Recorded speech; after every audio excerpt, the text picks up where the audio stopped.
I asked my in-laws why they didn't like me at Sunday dinner. My father-in-law said, "We like you fine. We just wish he'd told you the truth before marrying you." No one elaborated. The table went silent. My husband Phil stared at his plate like it held the secrets of the universe. His mother suddenly became very interested in passing the potatoes. His sister excused herself to check on her kids who weren't even there. "What truth?" I asked. Phil's fork clattered against his plate. "Can we not do this now?" "Do what?" I kept my voice steady. "Have a conversation about whatever your entire family apparently knows about my marriage, except me." His father cleared his throat. "Son, she has a right to know." "Dad, please." Phil's voice cracked. I'd married Phil 8 months ago after dating for 2 years. We'd met at a coffee shop where he'd accidentally grabbed my laptop bag instead of his. By the time we realized the mix-up, we'd been texting for an hour. He was kind, funny, and had this way of making me feel seen. His family had been polite during our engagement but distant. I'd assumed they needed time to warm up to me. Now his mother was crying quietly into her napkin. "Someone needs to tell me what's going on," I said. "Right now." Phil stood abruptly. "I need some air." "Sit down," his father commanded. The authority in his voice made Phil freeze. "You've had 8 months to tell her. If you won't, I will." "Tell me what?"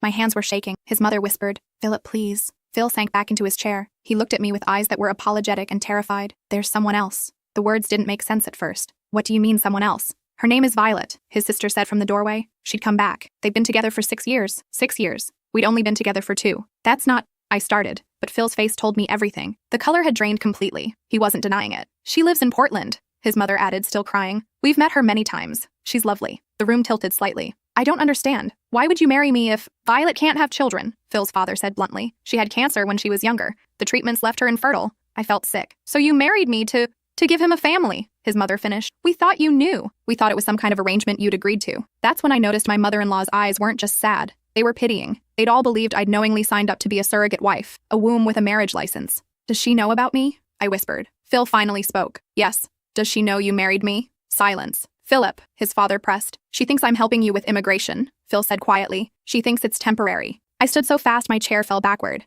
8 months of my life. 8 months of sleeping next to someone who went home to someone else in his head every night. I thought about all the business trips to Portland, the phone calls he'd take in the other room, the way he'd sometimes call me the wrong name in his sleep and claim it was his cousin. "I need to leave," I said. "Wait." Phil reached for my arm. I jerked away. "Don't touch me." His mother stood. "Dear, I know this is shocking, but what? But I should understand? But I should be grateful he chose me for this honor?" I grabbed my purse and headed for the door. Behind me, I heard Phil's sister say, "We really thought she knew. Who agrees to marry someone without asking basic questions?" I drove home in a fog. My hands gripped the steering wheel so tightly my knuckles turned white. Every memory of the past 2 years was replaying in my head with this new context. The way he'd been so eager to get married quickly. How he'd suggested we start trying for a baby right away. The fact that he'd never wanted to meet my family or integrate our lives beyond the surface. I'd thought he was just private. Turns out he was living a double life. When I got to our apartment, I went straight to his office. The one room he'd asked me not to organize or clean because he liked his system. I'd respected that boundary. Now I tore through every drawer. It took less than 10 minutes to find the photos. Phil and Violet at the beach, Phil and Violet at Christmas, Phil and Violet looking at each other the way he'd never looked at me. There were hundreds of them, dating back years. In some of the recent ones, he was wearing the watch I'd given him for our anniversary. I found letters too, love letters in Violet's handwriting, talking about their future together, about how hard it was to be apart, about how much she appreciated his sacrifice in helping this poor girl with her visa situation. That's what I was to her, a charity case he was temporarily inconvenienced by. My phone rang. Phil's name flashed on the screen. I let it go to voicemail. He called again and again. On the 5th call, I answered. "Where are you?" he asked. "Home. Packing. Please don't do anything rash." "Let me explain." I laughed. It sounded hollow. "Explain what? That you've been lying to me since the day we met? That our entire relationship is fake?" "It's not fake," he said. "I do care about you. You care about my uterus." Silence. "When were you planning to tell me?" I asked. "After I gave you a kid? Were you just going to disappear back to Portland once I served my purpose?" "It's more complicated than that." "No," I said. "It's actually pretty simple. You're a liar. You married me under false pretenses. And your entire family was in on it." I hung up. The next morning, I called in sick to work and went to see a lawyer. Her name was Patricia, and she specialized in family law. I showed her everything. The photos, the letters, the timeline of Phil's trips to Portland that lined up perfectly with gaps in our text conversations. Patricia listened, took notes, and then said, "This is fraud. You can get an annulment." "How long does that take?" "In this state, with this kind of evidence, maybe 2 months. But you should know he'll likely contest it. And his family has money." I thought about Phil's father, who owned a chain of car dealerships across the state. His mother, who sat on charity boards and knew everyone. His sister, who was married to a prominent attorney. "I don't care," I said. "File the papers." Phil showed up at my work that afternoon. I was a receptionist at a dental office, and he walked right past me into the back, demanding to see me. My boss had to call security. "You can't just throw away our marriage," he shouted as 2 guards escorted him out. "We made vows." The irony of him bringing up vows wasn't lost on me. That night, his mother called. "Please reconsider," she begged. "Think about what you're giving up. Philip comes from a good family. He can provide for you." "I don't want to be provided for," I said. "I want to be loved." and not as a backup plan. Love isn't everything, she said. Security matters. Stability matters. Your son lied to me every single day for 2 years. That's not stability. She sighed. Violet is sick again. The cancer came back. She only has a few years left at most. Philip wanted to give her children to hold before she goes. Can't you understand that? I understood it perfectly. I understood that Phil had decided my entire life was worth less than making his real girlfriend happy, that I was disposable, temporary, a means to an end. I'm sorry Violet is sick, I said, but that doesn't give Phil the right to use me. We'll fight the annulment, she said coldly, and we'll win. You signed a prenup. The prenup is void if the marriage was fraudulent. My lawyer already checked. I hung up before she could respond. The next few weeks were brutal. Phil's family hired an expensive legal team. They argued that I'd known about Violet all along, that I'd been a willing participant in an arrangement, that I was now trying to extort them. They had no proof because it wasn't true, but they dragged it out anyway. My own family was useless. My mom said I should try to work it out. My dad said I was being dramatic. My sister asked if I could at least get some money out of the divorce. The only person who stood by me was my friend Kelsey. She let me stay in her spare room and sat with me during the worst nights when I couldn't stop crying, when I felt stupid for not seeing the signs, when I wondered if maybe I was overreacting. You're not crazy, she'd say. What he did was cruel. During the legal proceedings, more details came out. Phil had been engaged to Violet first. They'd planned to marry until her diagnosis.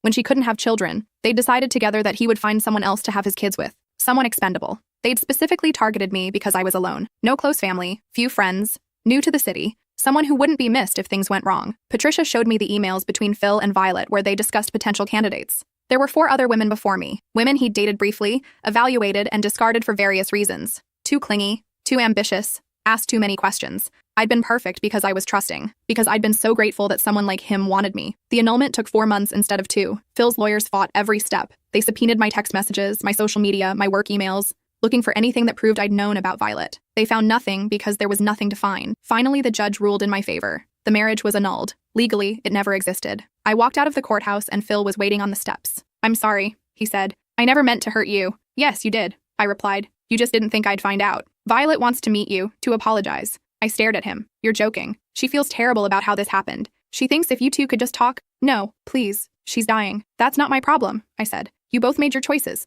Live with them. I walked away and didn't look back. 6 months later, I got a message on social media from a woman named Helen. She said she'd been engaged to Phil before Violet. She'd broken it off when she discovered he'd been cheating on her with multiple women, trying to find the perfect combination of traits. He told me I was too independent, she wrote, that he needed someone more submissive, someone who wouldn't question him. She put me in touch with 2 of the other women from Phil's emails. One of them, Gabrielle, had actually gotten pregnant. Phil had pressured her to terminate because he'd decided she wasn't the right fit after all. She'd kept the baby and he'd disappeared. He told me the same immigration story, Gabriel said. Said he was just helping out a friend and we could be together soon. Then I got pregnant and suddenly I wasn't good enough anymore. We all compared notes. Phil had a pattern. He'd find vulnerable women, love bomb them, get what he wanted, and discard them. Violet knew about all of it and encouraged it. She'd help him craft the lies, choose the targets, manage the aftermath. They were a team, and we were their victims. I asked Gabriel what happened with her child. She's 8 now, Gabriel said, and Phil has never met her. He sends money sometimes when his lawyers remind him he has to, but he's never asked to see her or even know her name. The baby he'd claimed to want so desperately with me. He had one. He just didn't care. That's when I stopped feeling stupid. I started feeling angry. I reached out to a journalist friend who'd been looking for a story about fertility fraud and coercive relationships.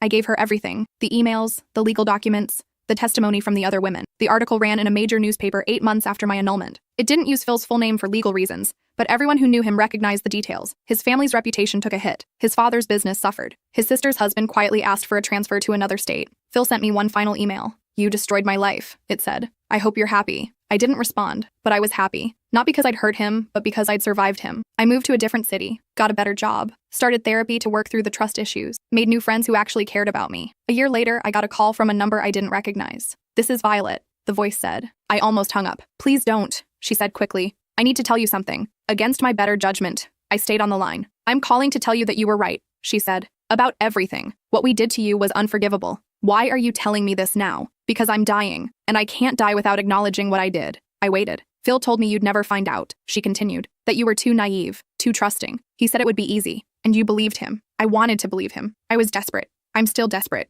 Her voice cracked. I'm going to die without ever being a mother, and that reality makes people do terrible things. It doesn't excuse them. No, she agreed. It doesn't. There was a long silence. I'm not calling for forgiveness, Violet said finally. I just wanted you to know that I see you, that I understand what we took from you, and that I'm sorry. She hung up before I could respond. I never heard from her again. 6 weeks later, I saw her obituary online. Violet had passed away surrounded by family and friends. Phil was listed as her devoted partner of 8 years. I didn't feel triumphant. I didn't feel vindicated. I just felt sad. Sad that her fear of dying had made her cruel. Sad that Phil's selfishness had destroyed multiple lives. Sad that I'd wasted 2 years of my life on a lie. But I also felt free. 2 years after the annulment, I met someone new. His name was Ben, and he was nothing like Phil. He was awkward and honest and wore his heart on his sleeve. On our 5th date, he accidentally told me he loved me, and then spent 10 minutes apologizing for saying it too soon. I can't help it, he said. I'm terrible at playing it cool. I laughed. Good. I don't want cool, I want real. We've been together for 18 months now. He knows everything about Phil and Violet. I told him on our 2nd date because I refused to build anything on secrets. He listened to the whole story and then said, "Thank you for trusting me with that." Last month, Ben proposed. We were at home watching a movie, and he just turned to me and said, "I want to marry you. Not because of what you can give me or what you can do for me, just because I love you and I want to spend my life with you." I said yes. My wedding is in 8 weeks. My friend Kelsey is my maid of honor. Gabrielle and 2 of the other women from Phil's past are coming. We've all become friends, bonded by our shared experience of surviving him. Yesterday, I got a letter in the mail. No return address. Inside was a single page with 2 sentences. "I heard you're getting married. I hope he's honest with you." Phil's handwriting. I showed it to Ben. "Do you want me to handle this?" he asked. "No," I said. I picked up my phone and took a photo of the letter. Then I posted it on social media with a caption. "To my ex who thought I'd never find out. I did. I survived. And I'm thriving. Best of luck with your misery." The post went viral. Thousands of women shared their own stories of being deceived, used, or manipulated by partners who saw them as means to an end. The comments section became a support group. Phil's sister sent me a message asking me to take it down. "You're embarrassing the family." I blocked her. Phil himself didn't respond, but Gabrielle told me she'd heard from a mutual friend that he'd moved to a different state, started over, changed his last name. Good. He should have to start over. He should have to live with what he did. As for me, I'm planning my wedding to a man who chose me for me, who wants me, not my potential, who tells me the truth even when it's hard. I still have bad days. Days when I wonder if I'm being stupid again, if I'm missing obvious red flags, if Ben is too good to be true. But then he does something simple like bring me coffee exactly how I like it without asking, or defend me to his mother when she makes a passive-aggressive comment, or hold me when I wake up from nightmares about Phil. And I remember that this is what real love looks like. Not perfect, not painless, but honest. My therapist says I've made incredible progress, that I've transformed trauma into strength. I don't know about that. Some days I still feel broken. Some days I still hear Phil's family's voices telling me I was ungrateful, that I threw away security for pride. But most days, I know I made the right choice. I chose myself. I chose truth. I chose the possibility of real love over the certainty of comfortable lies. And that's something Phil and Violet will never understand. They were so focused on what they wanted that they couldn't see the people they were hurting. They built their relationship on the backs of disposable women and convinced themselves it was romantic. It wasn't romantic. It was selfish. And in the end, it cost them everything too. I heard through the grapevine that Phil tried to date again after Violet died, but every woman he approached had read the article or seen my social media post. His reputation preceded him. He's alone now, living in a small town somewhere, working a job that doesn't require a background check. His family barely speaks to him. His friends have all moved on. And me? I'm getting married in a garden surrounded by people who actually love me. I'm starting a life built on honesty and mutual respect. I'm writing a book about my experience to help other women recognize the warning signs. Sometimes I think about that Sunday dinner, about the moment Phil's father said I had a right to know the truth, about how close I came to never finding out, to spending my entire life as a placeholder. It terrifies me, but it also reminds me how strong I am, how I stood up for myself when it would have been easier to stay quiet, how I walked away from security and status because I knew I deserved better. Phil thought I was disposable, temporary, a means to an end. He was wrong. I wasn't the temporary one. His power over me was, and now I'm free. The book I wrote came out a year after my wedding to Ben. I called it Placeholder, How I Survived Being Someone's Backup Plan. My publisher was nervous about potential lawsuits, but Patricia assured me everything was documented and true. Phil's lawyers sent a cease and desist letter. We ignored it. The book sold better than anyone expected. Apparently, there were thousands of women out there with similar stories. Women who'd been used for their wombs, their money, their connections, their youth. Women who'd realized too late that they were never the main character in their own relationships. I started getting emails, hundreds of them. Women thanking me for putting words to their experiences. Women asking for advice on how to leave. Women sharing their own horror stories of discovering they'd been living lies. One email stood out. It was from a woman named Rochelle who said she'd been dating a man for a year when she found my book. Something about my description of Phil's behavior felt familiar. The way he kept her separate from his other life. The strange gaps in his availability. The feeling that she was always auditioning for a role she didn't understand. She did some digging. Turned out her boyfriend was married with 2 kids. He told his wife he was working overtime to save for their dream house. He told Rochelle he was divorced and caring for an elderly parent. "Your book saved me from wasting more years on a lie," she wrote. "Thank you for being brave enough to tell the truth." I cried when I read that. Not sad tears, relief tears. The pain I'd gone through had meaning now. It was helping other women avoid the same trap. But the emails weren't all positive. I got hate mail too. People saying I was bitter, that I was trying to profit off my victimhood, that I should have seen the signs, that I probably knew all along and was lying for attention. The worst ones came from people who defended Phil and Violet, who said their love was beautiful and tragic, that desperate times call for desperate measures, that I was cruel for not understanding their situation. Violet was dying, one person wrote. She deserved to have her dreams fulfilled. You were selfish for not helping them. I deleted those emails without responding. There was no point arguing with people who thought my consent was optional, who believed my life mattered less than someone else's fantasy. Ben would find me sometimes, staring at my laptop with tears running down my face. You don't have to read those, he'd say gently. I know, but I need to understand how people can think this way, how they can justify using another human being. He'd pull me away from the computer and remind me that those people were rare, that most people understood what Phil and Violet had done was wrong. The speaking engagement started after the book tour. Universities invited me to talk about consent and coercion in relationships. Women's groups asked me to share my story. A podcast about relationship fraud wanted to interview me. I said yes to most of them. Each time I told my story, it hurt a little less. Each time I saw women in the audience nodding along, recognizing their own experiences in mine, I felt less alone. At one university talk, a young woman approached me afterward. She was probably 19, with bright eyes and a nervous energy. My boyfriend keeps pressuring me to have a baby, she said quietly. We've only been together for 6 months. He says if I really loved him, I'd do this for him. After hearing your story, I think I need to leave. Trust that feeling, I told her. If something feels wrong, it probably is. She hugged me and left. I never saw her again, but I hope she got out. The publicity from the book brought unexpected consequences. Phil's father reached out through his lawyer, offering me money to stop talking about his son, to take down the social media posts, cancel future speaking events, let the story die. The amount was substantial, enough to pay off my student loans and buy a house. I told them no. This isn't about money, I said during a tense phone call with their attorney. This is about making sure other women don't end up in my situation. My client's son has suffered enough, the lawyer replied. His career is ruined. His reputation is destroyed. Surely you can show some compassion. He destroyed his own reputation, I said. I just told the truth about what he did. They threatened to sue for defamation. Patricia laughed when I told her. Let them try, she said. Every word in that book is documented. They have no case. They never followed through with the lawsuit. Instead, Phil's family went silent. No more letters, no more offers, no more threats. I heard from Gabrielle that Phil's mother had a breakdown, that the shame of having her son's actions exposed publicly had been too much. She'd withdrawn from all her charity work and barely left the house.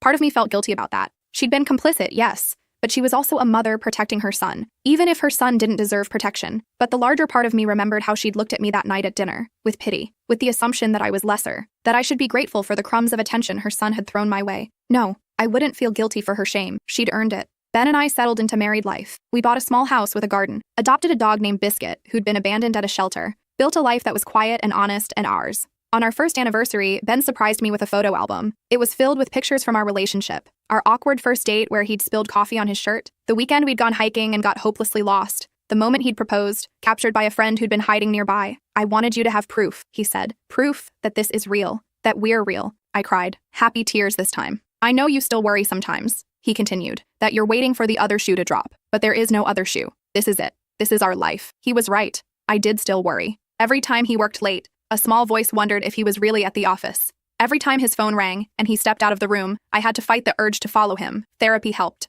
So did time. So did Ben's unwavering patience with my fears. But the real healing came from unexpected places. From the women who reached out after reading my book. From the support group I'd accidentally created. From knowing I wasn't alone in this. We started meeting up once a month. Me, Gabrielle, Helen, and 8 other women who'd been in Phil's orbit at various points. Some of them I'd known about from the others had come forward after the article ran. We called ourselves the Placeholder Club. It started as a joke, but it stuck. We'd meet at a coffee shop and trade stories. Not just about Phil, but about our lives now. Our victories, our setbacks. The ways we were learning to trust again. Gabrielle's daughter would sometimes come along. She was 10 now, bright and funny and completely unaware that her father was a monster. Gabrielle planned to tell her someday when she was older. For now, she just let her be a kid. She asked me about her dad last week, Gabrielle said during one meeting. I told her he wasn't ready to be a parent, that it wasn't about her. What did she say? Helen asked. She said, "May, that's okay. You're enough." Gabrielle's eyes filled with tears. 10 years old, and she's already wiser than I am. We all raised our coffee cups in a silent toast to Gabrielle's daughter, to all the children who deserved better than they got. One meeting, a new woman showed up. Her name was Claudia, and she was shaking so badly she could barely hold her cup. "I'm still with him,"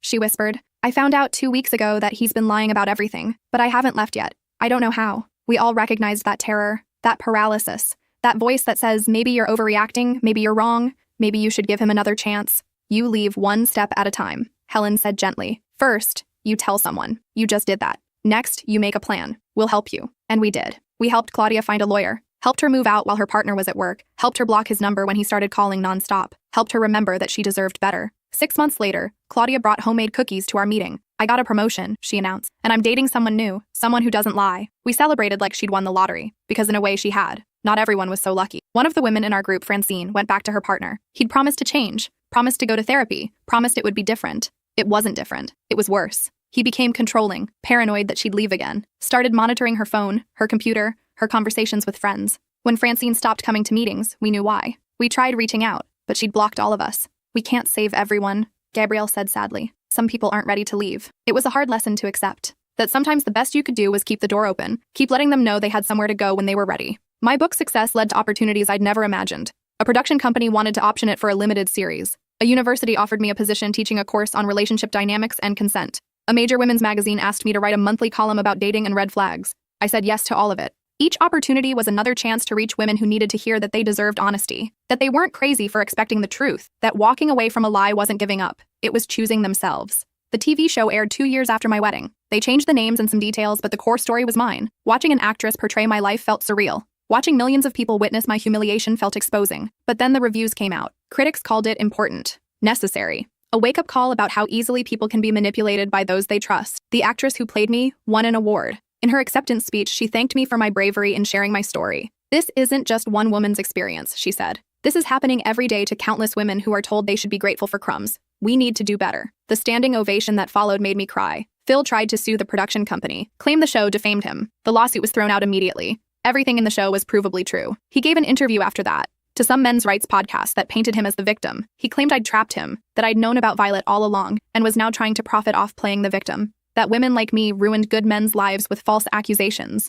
The podcast had maybe 5,000 listeners. My book had sold 500,000 copies. His version of events didn't gain traction, but it hurt anyway. To hear him twist the truth like that, to hear him paint himself as the wronged party. Ben found me listening to the podcast in our car, gripping the steering wheel with white knuckles. "Why are you doing this to yourself?" he asked. "I need to know what he's saying, in case I need to respond." "You don't need to respond to lies," Ben said firmly. "The truth is already out there. Defending yourself against nonsense only gives it oxygen." He was right. I deleted the podcast and never listened to another word Phil said about me. Years passed. The initial frenzy around my story faded into a steady simmer of ongoing relevance. Women still reached out, still shared their stories, still thanked me for helping them see clearly. I wrote a second book. This one wasn't about Phil at all. It was about healing, about learning to trust again after betrayal, about building a life that's authentically yours. It didn't sell as well as the first book. Healing isn't as sensational as betrayal, but the people who read it said it changed their lives. One reader wrote, "Your first book helped me leave. Your second book helped me live. That meant more to me than any bestseller list." Ben and I tried for a baby. It took longer than expected. Month after month of negative tests, of hope building and crashing, of wondering if stress from my past had somehow broken something in me. "Maybe this is karma," I said one night after another failed attempt. "Maybe I'm not supposed to have kids because I walked away from Phil's plan." Ben looked at me like I'd grown a second head. "That's not how this works," he said. "Phil doesn't control your uterus cosmically or otherwise. Your body doesn't owe anyone a baby. Not Phil, not me, not the universe." I knew he was right intellectually, but the fear lingered. We saw a fertility specialist, ran tests. Everything came back normal, just bad luck and bad timing. "Keep trying," the doctor said. "Sometimes it just takes a while." It took 14 months. When I finally saw those 2 pink lines, I didn't believe it at first. I took 4 more tests just to be sure. Ben cried when I told him, happy, overwhelmed tears. "We're having a baby," he kept saying. "A real baby. Our baby." I understood what he meant. This baby wasn't a bargaining chip, wasn't a consolation prize for someone else's tragedy, wasn't part of anyone's scheme. This baby was wanted, planned, loved already. Pregnancy was harder than I expected. Morning sickness that lasted all day, exhaustion that made thinking difficult, anxiety that something would go wrong. The women from Placeholder Club threw me a baby shower. Gabrielle brought her daughter, who was 13 now and excited to meet the baby. "Are you scared?" Gabrielle's daughter asked me. "Terrified," I admitted. "My mom says being scared means you care," she said wisely. "She says the people who aren't scared are the ones you have to worry about." Smart kid. Helen gave me a onesie that said wanted and loved on it. I cried. "For when you need the reminder," she said. I gave birth to a girl. We named her Joy because that's what she was. Pure, uncomplicated joy. Ben was beside me the whole time, held my hand, whispered encouragement, cut the umbilical cord with shaking hands. When the nurse placed Joy in my arms, I looked at her tiny, perfect face and felt something settle inside me. This was why Phil's plan had been so wrong, because children aren't possessions. They're not commodities to be bargained for, or tools to make dying women happy. They're people, deserving of love and truth, and parents who chose them for the right reasons. I never told Joy about Phil and Violet, not when she was little. What would be the point? She had a father who adored her, a mother who'd fought through trauma to build a good life, extended family from Placeholder Club who spoiled her rotten. She didn't need to know that she'd almost had a very different origin story,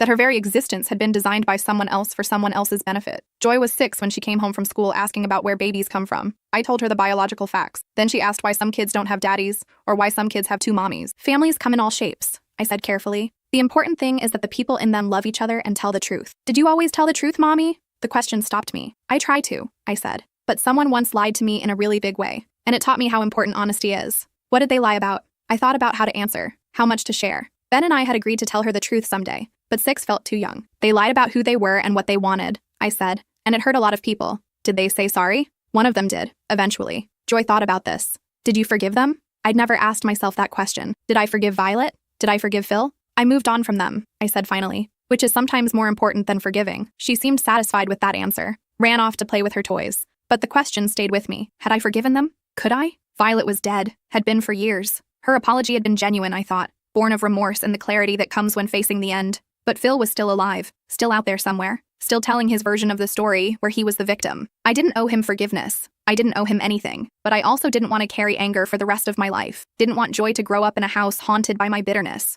So I made peace with it. Not forgiveness, not forgetting, just peace. An acknowledgement that Phil and Violet had been damaged people who damaged me in turn, that I'd survived, that their actions no longer defined my life. They were a chapter in my story, an important chapter, a painful chapter, but just a chapter. The rest of my story was mine to write, and I was writing a good one. Joy started asking more questions as she got older, about the book on my shelf with my name on it, about why strangers sometimes recognized me and wanted to talk, about why I taught classes at the university about relationships. When she turned 12, Ben and I sat her down and told her everything, about Phil and Violet, about being used, about finding the truth and choosing myself. She listened quietly, her expression cycling through shock, anger, and sadness. That's so messed up, she finally said. It was, I agreed. Are you okay now? The question was so earnest, so concerned, like she needed to know her mother hadn't been permanently broken by this. I'm better than okay, I told her honestly. I'm happy. I have a life I love with people I trust, including you. Do you ever think about what would have happened if you'd had a baby with Phil? I'd thought about it. Of course I had. What if Phil had gotten me pregnant before I found out?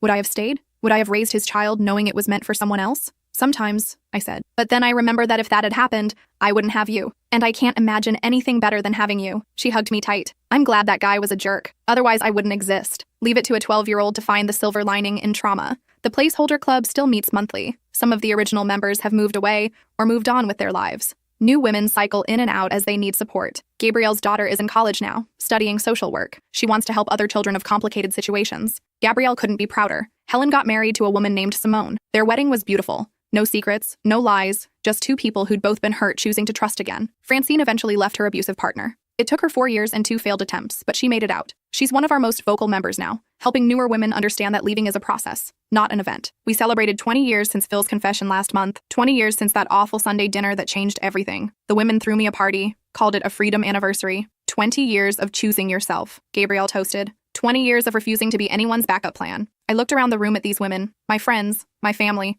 bound together by shared trauma but defined by shared strength. This was never how I'd imagined my life would go, but it was good. It was real. It was mine. Phil's mother died last year. I saw the obituary. She was 81. The obituary mentioned her charity work and her loving family. It didn't mention the son who'd embarrassed her. Phil wasn't even listed as a survivor. His father had died 5 years earlier. His sister had cut contact with him completely. He was truly alone now. Part of me wondered if he ever regretted it. If he ever lay awake at night thinking about the lives he'd ruined. About Violet dying without the children she'd dreamed of. About the women he'd used and discarded. Probably not. People like Phil rarely have that kind of self-awareness. But it didn't matter what he thought. His opinion had stopped mattering to me years ago. What mattered was that I'd built something beautiful from the ashes of his betrayal. That I'd turned pain into purpose. That I'd helped other women avoid the same trap. Joy is applying to colleges now. She wants to study psychology, inspired by my work. She wants to understand why people lie, why people manipulate, how to help victims heal. You're going to be amazing at that, I tell her. I learned from the best, she says. Ben and I renewed our vows on our 20th anniversary. Nothing fancy, just us, Joy, and close friends in our backyard.